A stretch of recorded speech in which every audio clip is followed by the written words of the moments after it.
slides.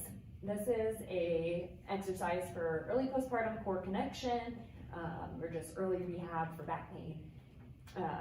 What you're gonna do here is, I like to keep my hands up here. I'm gonna show you a variation or a progression in a little bit, but I like to keep my hands up here or at my rib cage. So inhale through your nose, rib cage expands 360 degrees, pelvic floor relaxes. Exhale, lift up from the bottom, exhale from the bottom up. Lift, pelvic floor lifts, lower belly flattens and tightens, rib cage comes down and in. That helps connect that deep core. As you're exhaling, you're sliding one leg out and back in. Reset, inhale. Everything relaxes and expands. Exhale, slide that other leg out.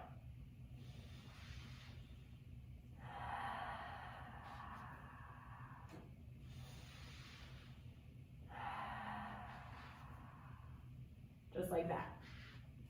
One thing to watch out for is exhaling and kind of bulging that lower belly out. We want everything to flatten, not bulge out. Make sure you're thinking of exhaling from the bottom up. So pelvic floor first, lower TAs, your deep abdominals here that will fire when you lift the pelvic floor.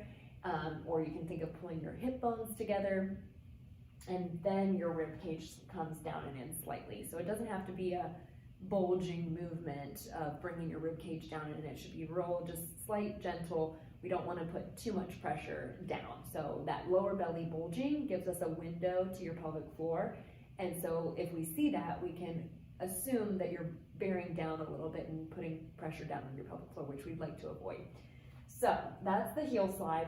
I'm gonna show you a progression if that feels real easy after a while.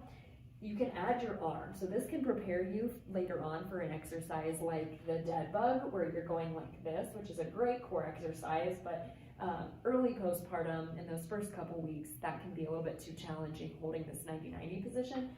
So this progression from the heel slide is doing the opposite arm. So exhale, inhale, exhale, opposite arm and leg slide, okay? Again, here, make sure you're not arching your low back like that. You wanna keep everything engaged on your exhale to prevent that. So inhale, exhale, slide one leg out, opposite arm goes up, inhale, exhale. So supine heel slides, great early core exercise to start reconnecting with the core while you're moving your legs or arms or both. So that's a great one to give a try.